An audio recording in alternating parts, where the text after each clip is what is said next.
Well, there's a party here tonight. Hi, everyone. This is Kathy Kiley. I'm president of the Ad Club, and welcome back to another episode of Between Milk and Water. So, as hopefully many of you have heard, we're working up to our 2020 Women's Leadership Forum. And as we're doing that, we wanted to just reach out to the community and start to talk to and engage some of the outstanding female leaders that are in the community. And the theme this year, which is so appropriate, ironically, we didn't see this coming, but it's so appropriate for the times. The theme is Eyes Wide Open. And nothing is more eye-opening than what's happening in the world today, and especially in the world of healthcare. And on that note, I am absolutely thrilled to welcome today's guest. Her name is Kate Walsh, and Kate is president and CEO of Boston Medical Center. So Kate, welcome, big welcome to your first Ad Club podcast. So thank you for being here. And I know how busy you are, even today trying to get our technology straight. I would give you a big hug if that were the right thing to do, but thank you for making time. I can't imagine how busy you are. So Kate, you and I had a little warm-up call for this event, and we found out we have people in common. And my question to you, you have such a great Irish name, Kate Walsh.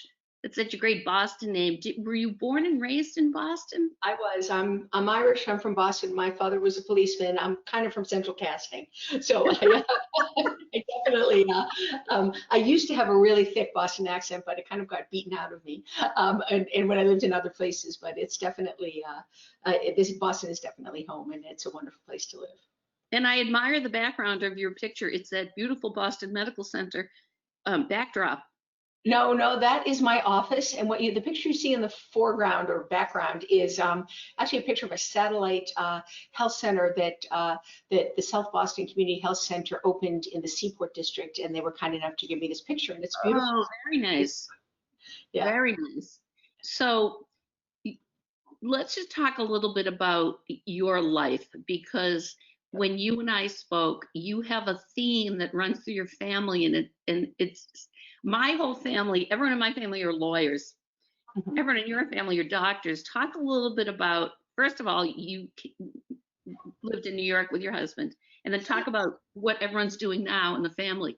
Sure. So I am, my husband, Eric Arpestad, is the director of the Medical Intensive Care Unit at Tufts Medical Center, and serves as one of the associates chief medical officers for that institution. So for a while, all of our dinner table conversation was about COVID. I remember one night we hadn't seen each other for any length of time, and I can't remember, like early on, and I said, I have to ask you about non-invasive ventilation. He's like, oh, brother, we really do need a break from all this. But I have, and we were blessed by two daughters. My older daughter, Maria, just finished business school, and she's working for a healthcare venture capital firm called Oxyon that's based in New York City. And they do a lot of investment in the Medicaid space, which is what attracted her to that company. And it's her first kind of big job, a real job out of grad school. And my younger daughter, Claire, is now a fourth-year medical student at the University of Michigan Med School. So we kind of it's kind of become the family business, although as I said, my dad was a policeman, my mom didn't work outside the home, and my husband's family is in construction, and he's one of four brothers, and he's the only one not in the family business. So that's great. Yeah, you need to invite those people to the Thanksgiving table so that there's a little mix. Yeah.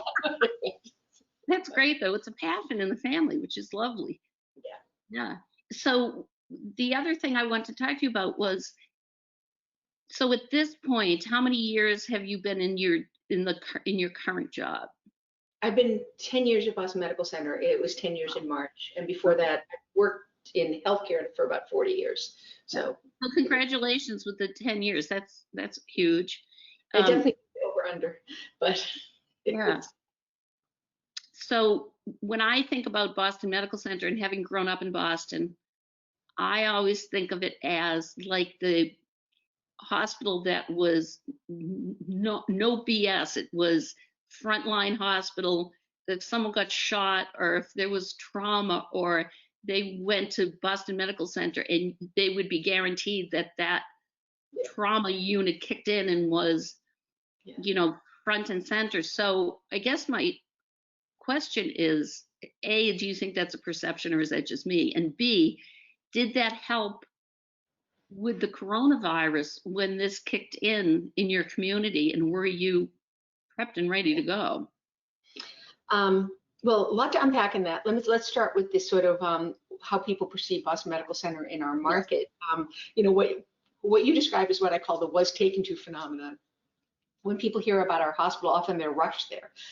And we are very proud of being the largest trauma provider in the region. But in fact, our emergency room does 140,000 visits in a year, and only about 3,000 of them are that kind of trauma. And so, the stab shot, something sticking out of you that shouldn't be there, kind of things. And so really, there's a lot of people who come to us Medical Center, have their babies, get their gallbladders out, do all the things that happen in other hospitals, but we're sort of known for that trauma. So it's kind of a blessing and a curse. But I think what undergirds all of the work we do and certainly sustained us through coronavirus is our commitment to providing our mission, which is exceptional care without exception. So nobody is ever turned away from our hospital doors for whatever reason. And that was particularly apparent or evident during Corona when our hospital, because of who we are and who we serve, surged first. We serve essential workers, the people who deliver your Amazon packages, drive Ubers, work at the grocery store, and many of those people got sick, and some of them weren't well enough to be at home, and so our hospital got very busy early on. The rest of the city was equally busy shortly thereafter, and I'm very happy to say that the surge happened as predicted, and now the peak is definitely coming down. And I would encourage people listening to this broadcast, no matter where they get their health care, to not put that off, because one of the things we're starting to see now are people who had heart attacks a while ago or strokes a while ago, and it's almost too late for some of the interventions that we have available to people. So it's really, really important that if you think something's wrong, trust yourself. Call your doctor, come to the hospital, because we're open, we're ready for business, and we have enough personal protective equipment to keep you and your doctor safe. Well, I was going to say, you also have the reputation of being, I think, one of the most welcoming hospitals, where regardless of what language you speak or your income, or you'll be. Yeah, we've worked really hard at that. We have, we talk about built on respect and powered by empathy. We move mountains for our patients, and many faces create our greatness. And particularly in challenging times like this, it's really important to fall back on what your values, what sustains you. Why do you work at Boston Medical Center, and what brings you here? And I think that there's tangible evidence of that from the fact that over a third of our encounters happen with some kind of translator assistance, to the fact that we have a therapeutic food pantry that provides access to healthy meals for over 7,000 families in the greater Boston area every month. So, so it's like I like to say, the food pantry's been open about 15 years. It was started by my predecessor, Elaine Yulian, and it's served over 1 million people. So like McDonald's, but yeah, it's really an very impressive organization. Very impressive. We really do try to, and I could tell you 1,000 stories of where BMC has sort of seen a patient with a need and said, okay, we can do better with this. And COVID-19 was a good example of that, because we really had to think differently about how we care for patients. And we can talk a little bit more about that whenever you want. No, I would love to talk about that. I'm looking at my other laptop over here. Tell us a little bit about, how did you, I mean, it came on like a tsunami. How did you rev up for it? And then my second part to that question is, how have you kept morale of the employees up in this time? Because I think whatever industry you're in right now, morale is a huge issue across all industries. So it's interesting. I think, yes, it was, there was a rapid rise of cases at our hospital and in the city of Boston. And I think hospitals plan for this and they prepare for this. And although I have to say, 40 years in the business, I've never seen anything like this, and so some of it was really just doing what we know how to do well, which is put the patient at the center of our thinking and say, okay, what do we need to do to support this person through this episode? And but the real I think miracle, or the part that I was just so proud to lead Boston Medical Center, was all of the kind of grassroots solutions that people came up with. Like, I'll use an example of one of our surge spaces. We surged because we were so busy. We used a space that was typically used for ambulatory activity and turned it into inpatient rooms. But there was no way to put a call light, so that if you needed a nurse or a doctor, you could push a button. And one of the associate CNOs, Cheryl Tull, and her team went to Home Depot and bought doorbells. Like, I mean, like, who thinks like that? I certainly wouldn't have come up with that solution. So, I often tell people that the most important thing I do in my job is stay out of the way. And that's a really good example of a really committed team, doctors, nurses, physical therapists, respiratory therapists, pharmacists, I'm going to leave somebody out, housekeeping people, environmental services, everybody coming together to take care of patients. And the other thing was ways for patients to stay in touch. And we couldn't have any visitors, and people were quite ill. So people came up with iPads and lots of different solutions for people to. And we also figured out ways to reduce the number of people going in and out of a room, so that we didn't burn through a lot of personal protective equipment. Right. Decision after decision, idea after idea. Some we came up with, some we stole shamelessly, some we shared with others. All of that really was that's the last 8 weeks have really been just I can't remember, 90 days, however long it's been, has really been a testimony to kind of human ingenuity, creativity, but really driven by empathy and commitment and understanding of what our patients are going through. It's really just remarkable to behold. I think the morale issue is really challenging, because remember, it's not only your own life that you're potentially putting at risk as you care for a COVID positive patient, it's your family. And many of us, many people who work at the hospital, particularly residents, have young kids, and they have aging parents. And their aging parents are often the caregivers to the young kids. I mean, and that's not, and so it was a pretty complicated human calculus to run a healthcare organization during this. And again, people were incredibly brave, incredibly thoughtful. And the thing that I think was also incredibly gratifying to me as a leader of the organization was the support we got from our donors and from the greater Boston community. We received significant contributions from the Mayor's Resiliency Fund. We received significant contributions from large companies in the area, and a lot of private donors really stepped up. One of our board members was, he and his wife, she happens to be a physician, so maybe this resonated with them, paid for hotel rooms for hospital workers who didn't want to go home. And I think so far we've had over 3,000 nights paid for by this. Yeah, so because people did not want to go home. And if you're working 12 on and 12 off, and by the time you get home, it's time to come back again. And so I take that risk. So there were lots of restaurants stepped up and fed healthcare workers. I mean, it was really an incredible, people made pictures, hung signs, drew with chalk on the sidewalk. I mean, and each one of those things are just incredibly moving. And so I think it helped people, as soon as we could be sure that we could keep our staff as safe as was humanly possible, and that we could support their needs through this process, Uber rides home, whatever it was, the thing that was helpful. And we had the resources to do that because people donated them to us. I think we kind of, people were very proud of how we were able to care for patients. We had a lot of patients, but I think the last count, 1,141 went home. And wow. That's just an incredible testimony to the great care we were able to deliver to some very ill patients from all walks of life. And Kate, you amaze me, because I always think I'm busy, and then I look at your resume and look at what you do, and I'm just in awe of the amount of energy you have. One of the things you're involved with is the Pine Street Inn. And one of the things I know is on your radar and on the hospital's radar is what happens to the homeless in the coronavirus situation, and how did those two, I mean, that's a huge initiative in your life in general. So talk a little bit about how those two mesh. And yeah, so early on we realized that that coronavirus and COVID-19 was going to be very challenging. We knew from other cities that particularly low-income patients were hit by this and often we're sicker. It's 80% of the people who get this illness can go home to recover. Everyone remembers Chris Cuomo in his basement recovering. Yes, we do.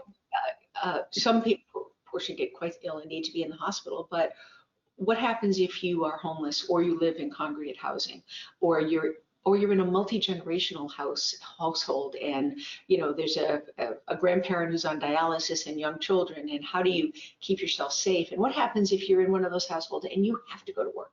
You have to deliver the Amazon package because that's how your family's being supported. And so we knew that BMC in particular would have some unique, and our patients would have some unique challenges. And we are very fortunate to partner very closely with Boston Healthcare for the Homeless, which provides medical services at a number of shelters around the city, including Pine Street. And Linda Downey and her team at Pine Street were very early on part of our thinking with the city of Boston about, okay, how do we keep this at-risk population who struggle with so many other issues in their life, who don't have a home and a place to recover? How do we help them recover from this illness, and how do we safely isolate them? 10% of the people who get this walk around and don't even know they have it. And so how do we, and then you go to a shelter and you infect somebody else who could have lung problems or something else, and they get a whole lot sicker. And so we're working with the city, working with the shelter community, working with Boston Healthcare for the Homeless. We opened sort of 3 places where people could go. One, the tents that you might have heard of that were outside of Boston Healthcare for the Homeless. Right. Yes, right. Isolate people who were waiting for tests. We opened East Newton Pavilion, which used to be part of the BMC campus, and we sold to the state. We actually begged and got it back, and for a short period of time, and set up what we called a COVID respite unit, modeled after the care that Boston Healthcare for the Homeless was providing at the Barbara McGinnis House, which is across the street from our hospital. And then Pine Street and the city worked to decompress their shelter spaces with putting homeless people in dorms like at Suffolk University. So there were kind of like 3 levels of care for people.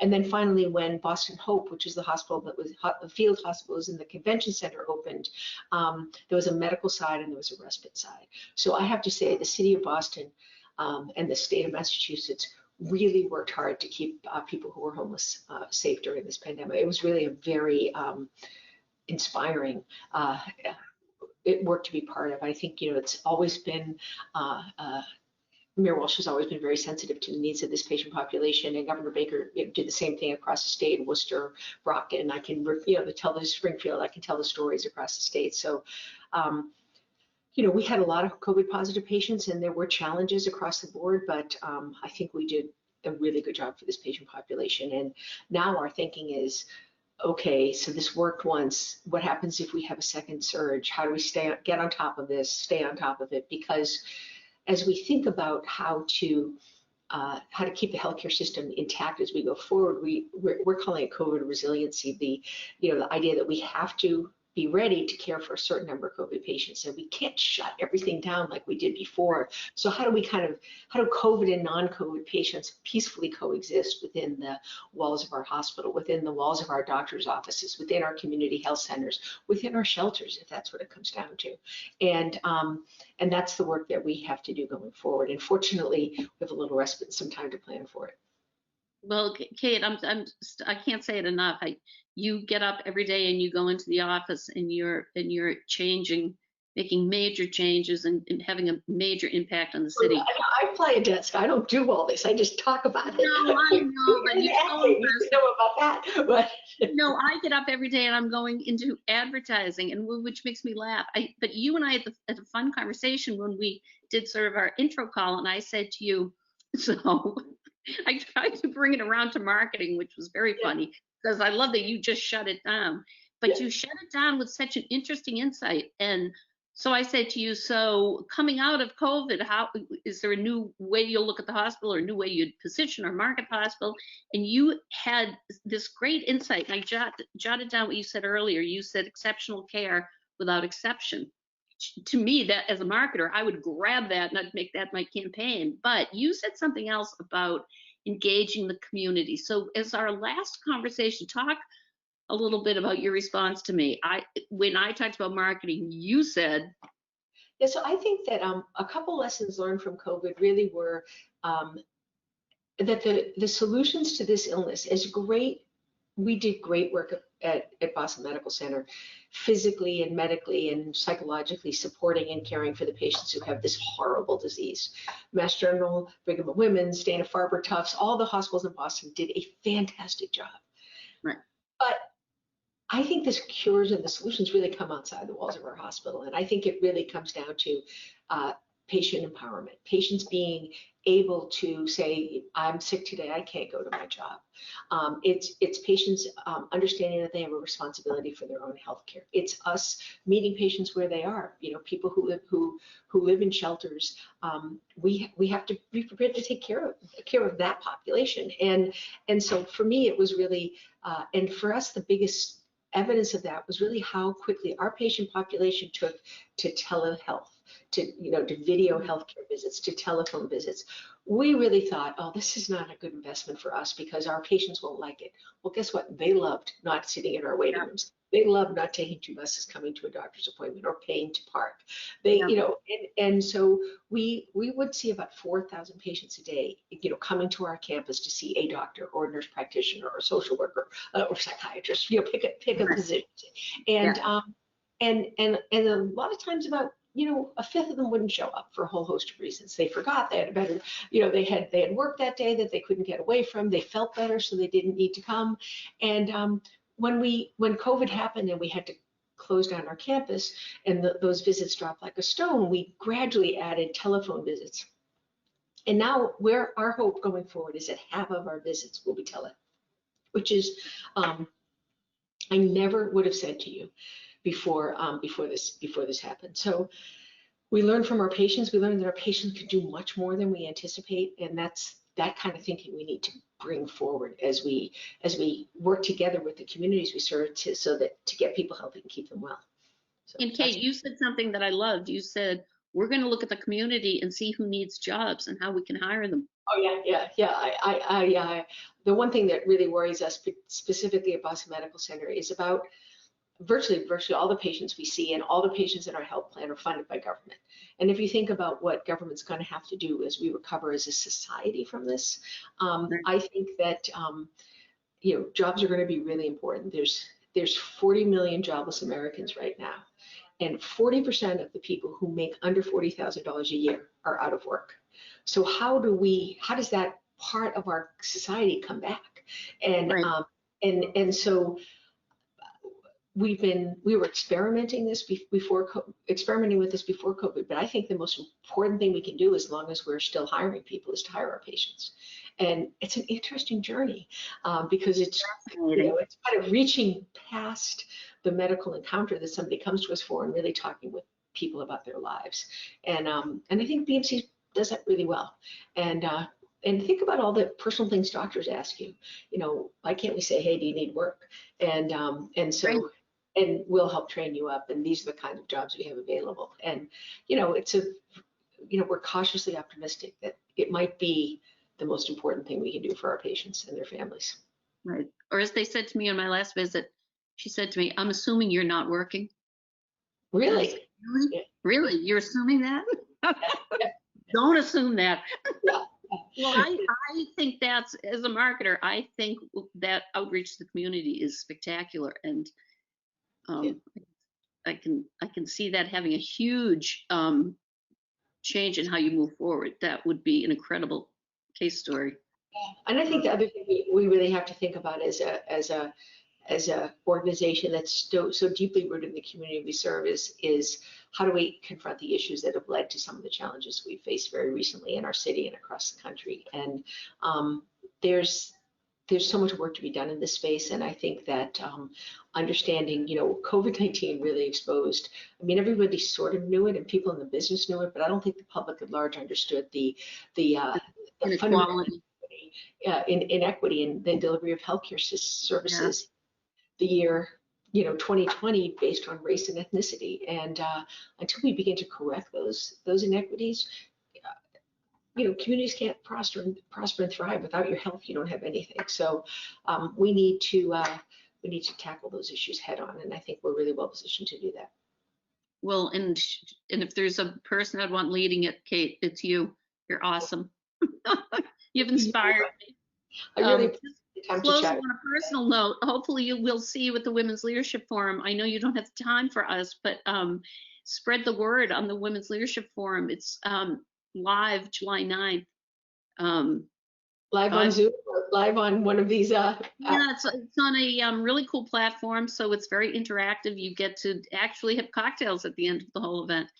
Cool. It's already it's BYOB, but you do get to network and have fun. I thought something was going to come out of this computer I've been staring at for the last 90 days. It should. I don't think so. We'll figure that out. But thank you so much for this, and Thank you for having me. I really enjoyed chatting with you. yes, and we'll continue the conversation at the Women's Leadership Forum. Great. Thank you, Kate. Appreciate it. Thank you. And Kat. we'll see all of you hopefully at the Women's Leadership Forum. And thank you for listening to another episode of Between Milk and Water. Thank you so much. Talk Thank soon. Bye, Kate. Thanks.